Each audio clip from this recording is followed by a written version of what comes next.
सभी साथियों को राम राम नमस्कार। उम्मीद करता हूं आप सभी बहुत ही बढ़िया होंगे। हम बात करने वाले हैं एसएससी जीडी कांस्टेबल 2023-24 की भर्ती के बारे में। आप सभी को बता दें कि पिछली भर्ती में 2 लाख से अधिक अभ्यर्थियों के फॉर्म रिजेक्ट हो गए थे केवल एक गलती की वजह से, और वो गलती आप ना करें इसीलिए इस वीडियो को बनाया जा रहा है ताकि आप उस गलती से बच सकें, क्योंकि वो कैंडिडेट भी सेलेक्ट हो सकते थे अगर वो ये वाली गलती ना करते। तो ये वीडियो आपके लिए बहुत ज्यादा जरूरी रहने वाली है, क्योंकि बहुत सारे बच्चे ऐसे होंगे जिन्हें अगर इस बारे में इंफॉर्मेशन ना हो तो जरूर से वो ये गलती कर सकते हैं। तो आप इस वीडियो को लास्ट तक जरूर देखें ताकि आप सभी को पूरी इंफॉर्मेशन मिल पाए। और वीडियो पसंद आए तो प्लीज वीडियो को लाइक शेयर करके चैनल को सब्सक्राइब कर लें और बेल आइकन पर प्रेस कर लें ताकि फ्यूचर में आने वाली हर एक अपडेट का नोटिफिकेशन आपको सबसे पहले मिलता रहे। आगे बढ़ते हैं और आप सभी को पूरी इंफॉर्मेशन देते हैं ताकि आप सभी को सारी चीजें क्लियर देते हैं, जिसकी वजह से उनका एप्लीकेशन फॉर्म या तो रिजेक्ट हो जाता है या फिर उनकी कैटेगरी को चेंज करके जनरल कैटेगरी में कर दिया जाता है, जिसकी वजह से वो मेरिट में फिर बाहर हो जाते हैं या फिर उन्हें चॉइस की फोर्स नहीं मिल पाती। ये सारी प्रॉब्लम कैंडिडेट के साथ होती हैं। इस जो पॉइंट में दिया गया है तो यहां पे आप सभी को बता दें, यहां पे आप देखेंगे have you migrated from the state union territory of origin to another state union territory. तो इसका मतलब क्या है ये आप सभी को सबसे पहले समझ में आना चाहिए, क्योंकि देखो आप ऐसे समझो कि जैसे कि आप पहले बिहार में रहते थे आज से 15 साल पहले, सपोज दैट, और अभी आप यूपी में सेटल हो चुके हैं। आपकी फैमिली यूपी में रहती है, आप भी यूपी में रहते हैं, लेकिन आपका जो ओरिजिन स्टेट रहेगा वो आपका बिहार ही रहेगा। तो बिहार से आप यूपी में आ चुके हैं, ये बात जरूर है, या बिहार से दिल्ली में गए हो या यूपी से दिल्ली में गए हो, किसी भी राज्य के लिए, मैं एक एग्जांपल के लिए सिर्फ आपको बता रहा हूं।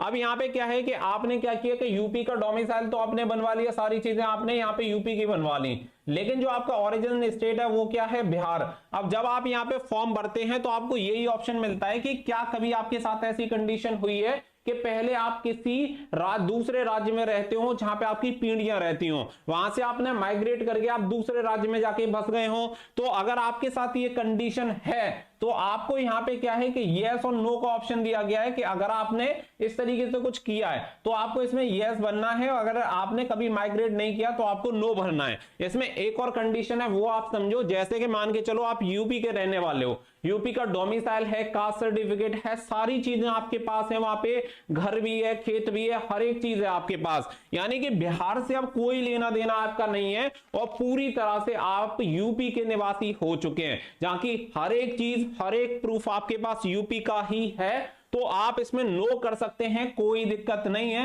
अगर आप नो कर देंगे तो आपको सेकंड वाला जो 21.2 आपको दे रखा है, ये पॉइंट भरने की आपको जरूरत नहीं पड़ेगी अगर आप नो कर देंगे तो इस कंडीशन में। बट आपके पास यूपी के कुछ सर्टिफिकेट हैं लेकिन बाकी के कुछ सर्टिफिकेट बिहार के ही हैं, तो इस कंडीशन में क्या है कि आपको यहां पे यस करना होगा। और जब आप इसमें यस कर देंगे तो सेकंड वाला जो ऑप्शन है 21.2, इसमें भी आपको फिर ऑप्शन देना पड़ेगा।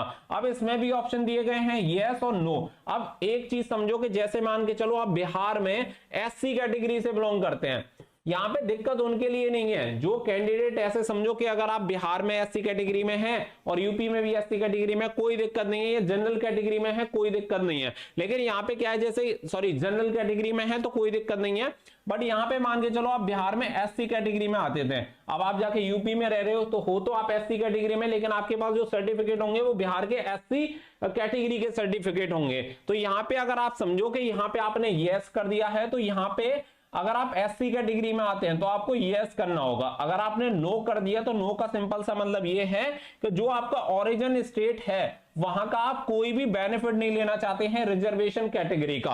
नो का मतलब अगर आपने नो पे टिक किया तो आपको आपकी ओरिजिन जो स्टेट है वहां का आपको कोई भी रिजर्वेशन नहीं मिलेगा, और साथ ही में जहां पे आप यूपी में रहते हैं अगर यहां का भी आपके पास कोई कास्ट सर्टिफिकेट है तो यहां का भी आपको नहीं मिलेगा, डायरेक्टली आपको अनरिजर्व और ईडब्ल्यूएस कैटेगरी में ट्रांसफर कर दिया जाएगा। ये चीज एकदम से क्लियर होनी चाहिए, यहां का कोई भी बेनिफिट आपको नहीं मिलेगा इस कंडीशन में। तो सीधी सी बात यह है कि अगर आप एक जो चीज है अप्लाई नहीं होती है, माइग्रेट का कोई मतलब ही नहीं है, आप कभी एक राज्य से दूसरे राज्य में जाकर बसे नहीं है, आपका कोई लेना देना नहीं है, तो यहां पे सिंपल सा नो करो और सेकंड वाला ऑप्शन अपने आप क्लोज हो जाएगा, वो आपको करने की जरूरत नहीं है। इनकेस अगर आप माइग्रेट हुए हो तो यहां पे आप यस करो, और यस करने के बाद आप ये बोलो कि हाँ मुझे ओरिजिन जो स्टेट है वहां का रिजर्वेशन चाहिए, और रिजर्वेशन चाहिए तो आपको अपने ओरिजिन स्टेट के सर्टिफिकेट भी चाहिए, जैसे कि मैं आपका एससी का सर्टिफिकेट, एसटी का सर्टिफिकेट, जिस कास्ट में आप आते हैं उसका सर्टिफिकेट का आपको जरूरत पड़ेगी, तो वो सर्टिफिकेट आप बनवा लेना, तभी जाके आपको यहां का रिजर्वेशन मिलेगा।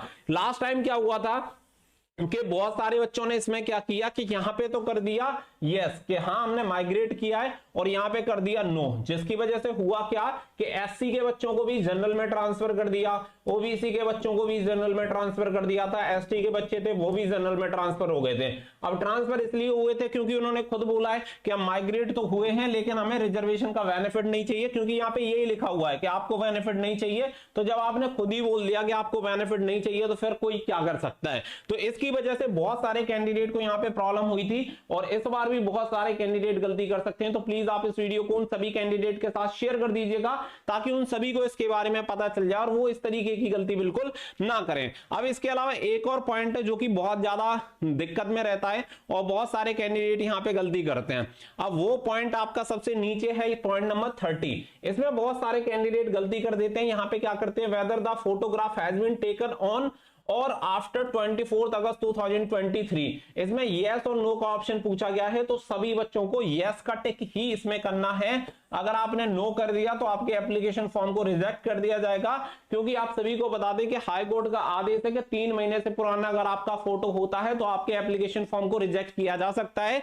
इसीलिए पहली बात तो ये कि आपका फोटो 3 महीने से पुराना नहीं होना चाहिए। साथ ही में यहाँ पे जो टिक करना है वो यस पर ही टिक करना है, नो पर किसी भी बच्चे को टिक नहीं करना है, तो ये खास करके ध्यान रखिएगा। साथ ही में डेट ऑफ फोटो की बात आती है कि फोटो पे डेट डालनी है या नहीं डालनी है, तो बिल्कुल नहीं डालनी है, क्योंकि पूरे नोटिफिकेशन में डेट ऑफ फोटो की कहीं पे भी कोई जिक्र नहीं की गई है, तो हमें डालने की कोई आवश्यकता नहीं है। जो चीज बोली नहीं है वो अपनी तरफ से एक्स्ट्रा करनी नहीं है। लेकिन कुछ बच्चे ऐसे भी होंगे जो अपनी तरफ से एक्स्ट्रा बना के डाल देंगे, तो मुझे लगता है डालने से शायद कोई दिक्कत भी नहीं होगी, लेकिन अगर बोला नहीं है तो हमें डालनी भी नहीं है। इसीलिए मैं आप सभी को ये पहले से बोल रहा हूं। तो ये 2 पॉइंट आपके लिए बहुत ज्यादा जरूरी है, क्योंकि अगर इन 2 पॉइंट में आपने गलती कर दी तो पहला ये जो पॉइंट नंबर 30 है इसकी वजह से तो सीधा आपका फॉर्म रिजेक्ट होगा, और जो आपका पॉइंट नंबर 21.1 और 21.2 है उसकी वजह से आप भर्ती से बाहर हो सकते हैं, आप मेरिट से बाहर हो सकते हैं, जबकि आप क्वालिफाई हो रहे होंगे अपनी कैटेगरी में, बट अगर आपकी कैटेगरी ट्रांसफर हो गई तो आप फेल हो जाएंगे। अब भाई सीधी समझो